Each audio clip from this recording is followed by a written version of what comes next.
வருவன யாவையும் வழிநடை போட்டபின் செல்வது தெரிகிறது. இந்த வரவிற்கும் செலவிற்கும் வழிவிட்ட இறைவனின் வழி மட்டும் தொடர்கிறது. அன்பான சிடிஎன் ரசிக பெருமக்களுக்கும் சிடிஎன் சம்பந்தப்பட்ட அனைவருக்கும் இனிய பொங்கல் நல்வாழ்த்துக்கள். இன்று பொங்கல், இன்று ஒரு தித்திக்கும் நாள். அனைவரும் இன்று பார்த்திங்கன்னா ஒரு காலையில் ஒரு இனிப்பை சாப்பிட்டு ஒரு நல்லதாக ஒரு கோயிலுக்கு போயிட்டு வாங்க. அனைவருக்கும் தொடர்ந்து வாழ்க்கை நலமாக இருக்கும். தொடர்ந்து நன்மைகளையும் வெற்றிகளையும் பார்ப்பீங்க. வீட்டில் உங்களை விட சிறியவங்க இருக்காங்க அப்படின்னா கையில் காசு பணம் உங்களால் முடிஞ்சதை கொடுத்து ஆசி கொடுங்க. நல்லதாக சொல்லி வாழ்த்துங்க. உங்களை விட வீட்டில் பெரியவங்க இருக்காங்க அப்படின்னா அவங்களிடம் ஆசி பெறுங்க. பொதுவாகவே வீட்டில் பார்த்திங்கன்னா நல்ல சொற்களையே சொல்வது நல்லது. முழுக்க இன்றைக்கி நல்ல சொற்களையே சொல்லுங்கள். வாழ்க்கை வளமாக இருக்கும். எப்பயும் நல்லா இருப்பீங்க. அடுத்து செய்யுள். 4000 பொன்னை நாடி அடைபவன். இது செய்யுளின் பெயர். இச்செய்யுள் ஐயமில் தனத்தோடே அனந்தன் ரவி திங்கள் செவ்வையை தேடி சமல் உற நல்லோர் தன்னை பையவே லாபேசன் கூபி பார்க்கில் இவர் கேந்திரங்கள் துய்ய கோணத்தில் மீதில் தொகுப்பான் 4000 பொன். சொன்னது செய்யுள். இனி அதனுடைய பொருள். 2 குடையவன் குரு சூரியன் சந்திரன் ஆகிய 4வரும் வைகேசியாங்கிசம் ஏறி நிற்க 11 குடையவன் சுபர்களின் பார்வையோ சேர்க்கையோ பெற்று கேந்திர திரிகோண ஸ்தானங்களில் அமர்ந்திருந்தால் அந்த ஜாதகன் 4000 பொன் சம்பாதிப்பான். சொன்னது பார்த்திங்கன்னா செய்யுளுடைய பொருள். கிரகத்தன்மை என்ன சொல்லுதுன்னா 2 குடையவன். 2ங்கிறது என்ன? பணம், செல்வம். இந்த 2 குடைய கிரகம் குரு சூரியன் சந்திரன் ஆகிய 4வரும் வைசேசியாங்கிசம் ஏறி இருப்பது அப்படின்னு சொல்லியிருக்காங்க. இது பார்த்திங்கன்னா நாம் இன்றைக்கி ராசி நவாம்சம் இது வரைக்கும் தான் போகிறோம். நவாம்சத்தின் தன்மையவே பார்த்திங்கன்னாக்கா இன்றைக்கி யூனிவர்சிட்டி அப்படிங்கிறதெல்லாம் சொல்லி கொடுக்கறது அதோடைய தன்மை ஒரு மாதிரி. ராசியை வச்சுக்கிட்டு நவாம்சம் அப்படின்னு வைக்கிறோன்னா ராசியில் இருக்கிற கிரகம் நவாம்சத்தை வச்சு எந்த கிரகம் சாரம் ஏறி இருக்குதுன்னு சொல்லிடலாம். இது யூனிவர்சிட்டி போதிக்குது. பழைய முறை அப்படிங்கிறது அதை சொல்லலை. ஒரு கிரகம் ராசியில் வலுப்பெறுது அப்படின்னா அந்த கிரகம் நவாம்சத்திலும் வலுப்பெற்றிருந்தால் இங்கே இருக்கிற நற்பலன்கள் உங்களை கிட்டும்.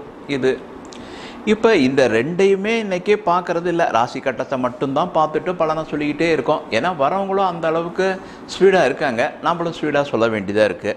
ஆனால் அதை தாண்டி 24 கட்டங்களை அமைக்க முடியும். இந்த 24 கட்டங்களில் 8 கட்டங்களில் ஒரே இடத்தில் நிற்பது தான் இது. அதுவும் இந்த 4 கிரகங்கள் அப்படி நிற்கிறது அப்படின்னா சாதாரண கிடையாது. அப்படி நின்றுட்டா அதுக்கப்புறம் சொல்கிறாங்க 11 குடையவர் சுபர்களின் பார்வையோ சேர்க்கையோ பெற்று கேந்திர திரிகோணங்களில் அமர்ந்திருந்தால். இப்போ கேந்திர திரிகோணங்களில் அமர்ந்திருக்கு அப்படின்னா அந்த பக்கமும் ஒரு வலுவான இடத்துல தான் அந்த கிரகம் அமர்ந்திருக்கும். அப்போ அதுவே ஒரு பெரிய விஷயம். அப்போ என்னென்னா 4000 பொன் சம்பாதிப்பான் அப்படின்றாங்க. இது 1 லட்சத்தில் ஒருத்தருக்கு இப்படி இருக்க கிடைக்க வாய்ப்புகள் உண்டு தான். ஏன்னா எல்லாத்துக்கும் கிடைக்கிறதுக்கு வாய்ப்பில்லை. பாருங்கள், இன்றைக்கி கூட ஒரு சில ஜுவல்லரி வச்சுக்கலாம் அப்படின்னா அவங்க பெருசாக விளம்பரம் பண்ணலன்னா கூட சரி, அந்த கடைக்கு நல்ல குமியுது. ஒரு சிலர் விளம்பரம் பண்ணி தன்னை பெருசுப்படுத்திக்கிறாங்க. இன்னும் அதில் எப்படியோ சொல்லலாம். பார்த்திங்கன்னா இந்த 2மே இல்லாமல் ஒரு குறிப்பிட்ட நாளைக்கு ஒருக்க அந்த கடையை சேதம் அடைஞ்சிருச்சுன்னு சொல்லி, சேதம் அடையுதோ இல்லையோ சேதம் அடைஞ்சிருச்சுன்னு சொல்லி அதுக்கு இன்சூரன்ஸை வாங்கி அதில் கூட பெரிய ஆளாகிறாங்க. எப்படியோ இது பார்த்திங்கன்னாக்கா இந்த மாதிரி தன்மையை அடைய வைக்குது. ஆனால் அந்த மாதிரி மோசத்தன்மையை பெறாமலும் முயற்சி பண்ணலாம், இந்த தன்மையை அடைந்து விடலாம். மோசத்தன்மையை பெற்று அடைந்தால் அது அடுத்த ஜென்மத்தில் அவங்களுக்கு சிக்கலாக போயிடும். அப்போ என்ன, அதை விட்டுடலாம். ஆக இங்கே இந்த மாதிரி சம்பாதிப்பான் அப்படின்னு வந்திருக்கு. நல்ல விஷயந்தான்.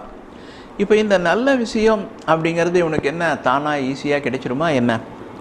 இவன் முன் ஜென்மத்தில் பலருக்கு பொன்னுதவி கூட செய்திருப்பான். பார்த்திங்கன்னா இவன் ஊரில் மிராசு இப்படிலாம் ஜமீன்தார் அப்படிங்கிற மாதிரி இருந்திருக்கலாம். அவ்வளவு இருந்தும் நல்ல மனசு. பட் இவ்வளோ சொத்து இருக்குது.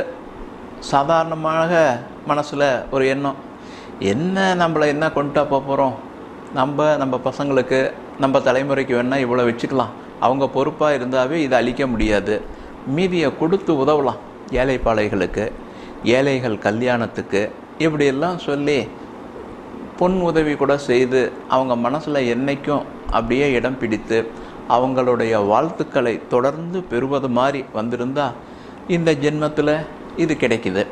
ஆக அப்படி செய்திருப்பான், இப்படி கிடைச்சிருக்கு. இது தானாகவே இந்த ஜென்மத்துக்கு நடக்கும். இல்லை இன்னும் அதை வலு பெற்றுக்கணும் அப்படின்னா திருச்செந்தூர் முருகனை வியாழன் நாட்களில் போய் கும்பிட, ஏன்னா அவரே பொன்னான், அவர் தான் தங்கம். அப்போ என்னென்னா கிடைச்சிக்கிட்டே இருக்கும், வளர்ச்சிகள் பெற்றுக்கொண்டே இருக்கலாம்.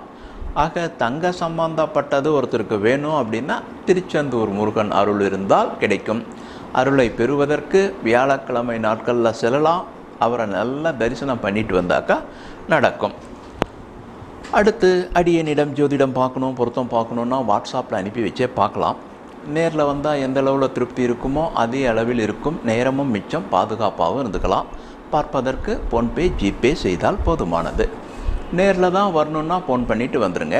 நமது இடம் சேலம் அம்மாப்பேட்டை காவல் நிலைய பின்புறம் திரௌபதி அம்மன் கோவிலுக்கு நேரெதிர் மாடிமேல் ஞாயிறும் செயல்படும்.